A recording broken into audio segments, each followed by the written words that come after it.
عبدالله ابن مسعود صحابی بزرگ پیامبر صلی الله علیه و سلم است. فقیه امت اسلامی است.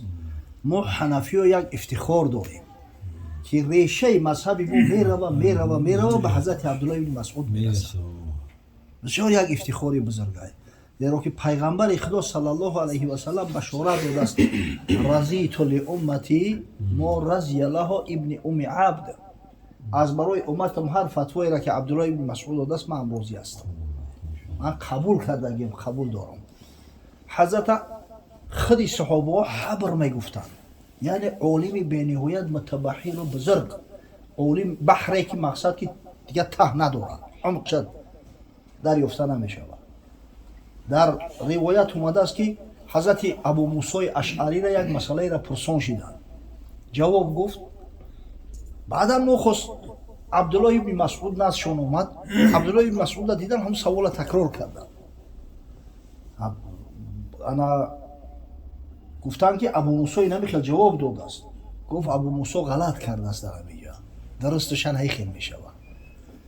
بعد این مردم چه خیلی نوخی یک عادت دارن کو در خبره باید با اوش برانه با ایش برانه یا خیلی کنن که بایش و یگون گپ خبر شوه و ویزا شوه.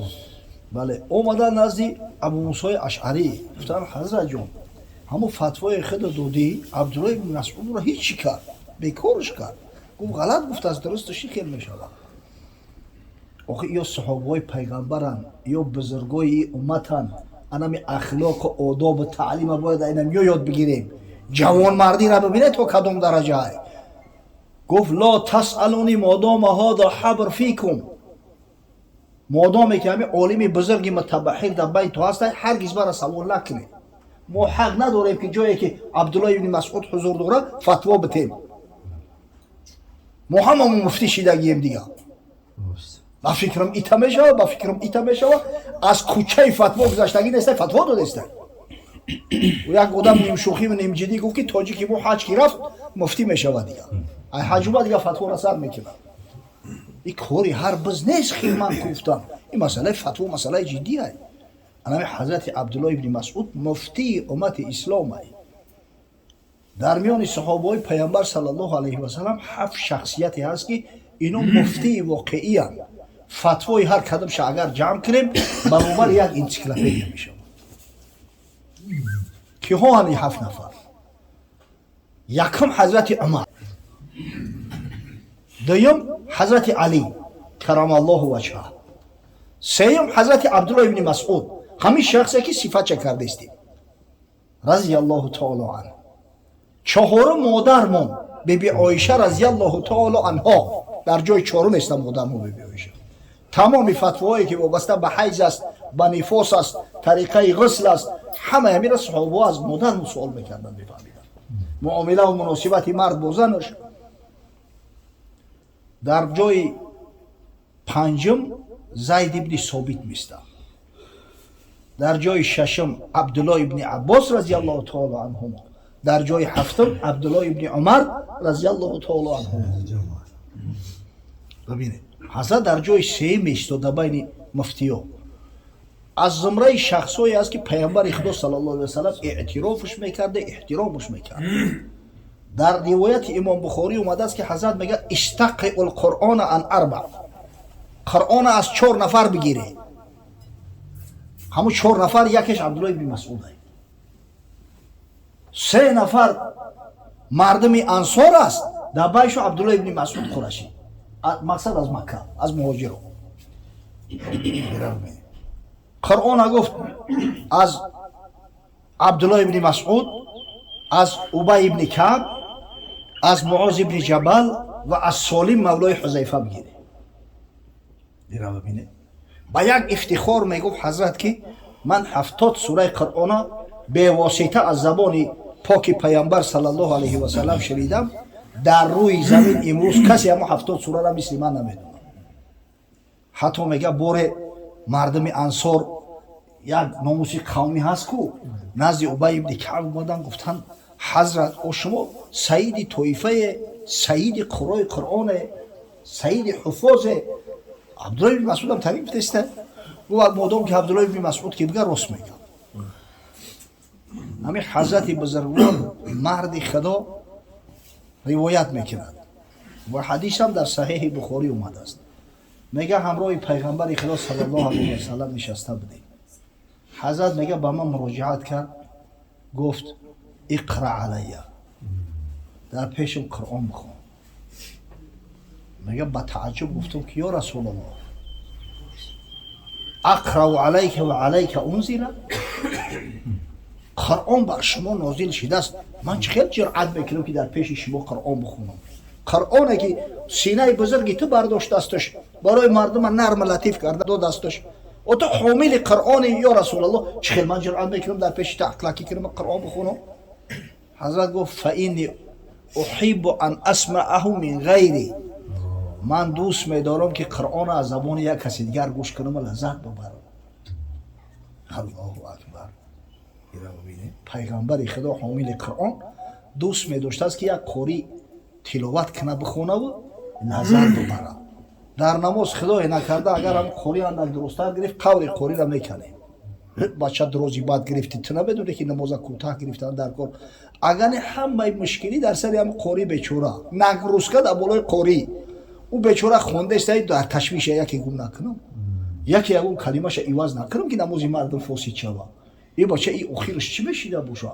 یکی همین سلفام نگیره در بین قرائت، بیچاره هزار تشویش داره. قرآن خونده است در ثواب برابری هم قاری ما شریکه. همین مستمع هم حکم تولی را داره، هر دو برابریم در ثواب. خشمونه میته که همون قرآن را گوش کنیم. قرآن را که به هر یک حرفش که میشنویم خدای تعالی علیه یک حسنه مو مینویسه و هر حسنه 10 ثواب داره، 10 امثال داره. حضرت گفت لا اقول الف لام میم حرف، من نمیگم که الف لام میم یک حرفه، ولکن الف حرف و لام حرف و میم حرف. الف حرف جداگونه، لامش حرف جداگونه، میمش حرف جداگونه. با یک الف لام میم شنیدن علاکه خدای تعالی امر میکنه در نامه اعمال ما 30 ثواب بنویسند. 3 حسنه، هر حسنه 10 ثواب. همون قاری بیچاره را روز نمیته، ای بلوشو هزار یک شکایت میکنه. ببینید حضرت صلی الله علیه و سلم میگه که من دوست میدارم که قرآن یک از تلاوت کنم، من حلاوت برم، لذت برم.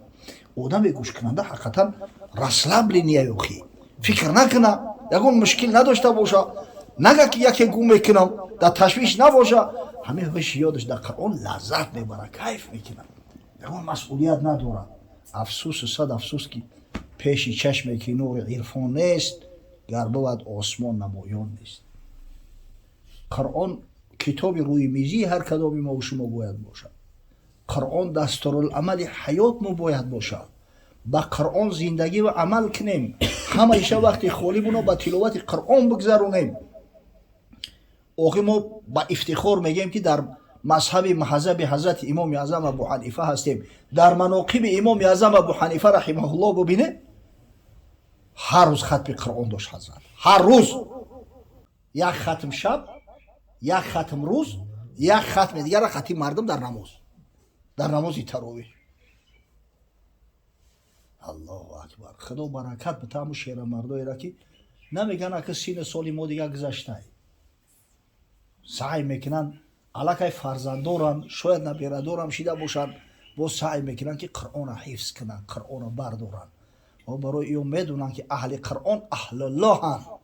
فردا روز قیامت خداوند امر میکنه از در جنت میدروننش و میگن تلاوت اثر کن، چند دکی ببره تلاوتش. همون تریتوریایی که در وقت تلاوت قدم میزنه و میگذره همش خدای تعالی براش هدیه میکنه. مثل المؤمن الذي يقرأ القرآن مثل الأترجة ریحها طیب و طعمها طیب. مثل مؤمنه که با قرآن انس داره، قرآن میخونه، مثل همین میوه‌های سیتروسویی، مثل اپلسین و مندرین که هم بوی خوب داره و هم مزه خوب داره. دیده ما اپلسین یا چپوس میکنی یک 2 ساعت وری هم بوش ای دست ایله و دهن دور نمیشه. همین کسی که قرآن تلاوت میکنه مثلش هم مثل اپلسین با بوی قرآن در منزلش ملائکه ها جمع میشوند، رحمت خدا همیشه در اونجا نازل است. و مثل المؤمن الذي لا يقرأ القرآن مثل تمره طعمها طیب ولا ریح لها. مثل مؤمنه که قرآن نمیخونه، مسلمانه، باور داره، شاید عبادت میکنه، نه که با قرآن مونیس نیست، مثل او مثل نمی خرمای قوقه میمونه. اینا ببینید حقیقتا مزه شیرین داره، دیگه بو نداره. در پیش بینید بیار بکش بو نداره.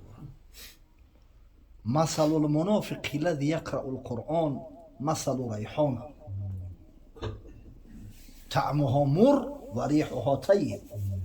مثل منافقی که قرآن میخونه مثل ریحانه میمونه، میگن که مزهش تلخ هم که باشد، تلخ تیز هم که باشد، بوی خوش داره که اطراف هم پهن میکنه. و مثل المنافق الذي لا يقرأ القرآن مثل الحنظله. مثل منافقی که خونه سوخته با بالای منافقش قرآن هم نمیخونه، مثل اونم خربزه سگکه گرچیچ دیگ گرچیچه میگن، چی بگن که بو نداره، نه که بینیویت مزه تلخ تمچه تیز داره. سعی کنید در خونه دون تلاوت قرآن همیشه بروید.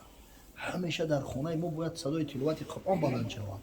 خدا را شکر همین محفل معرکه که قوریو هستن انی قصد که آخی ایشالا اونجا تلاوت قرآن میشود، نعت نشیدای اسلامی میشود، مردم هم امید میکشن. محفله که قوری باشه و قرآن تلاوت نکنن او چی محفله یوخی؟ قایده همیه همون شیخ گفته بود که اگر در صحنه کمان آویزان باشه موافق منطق همون کمان در آخر صحنه باید تیر بزنه، اگر که نزنه آویزان کردن این کمان در صحنه چی معنی داره؟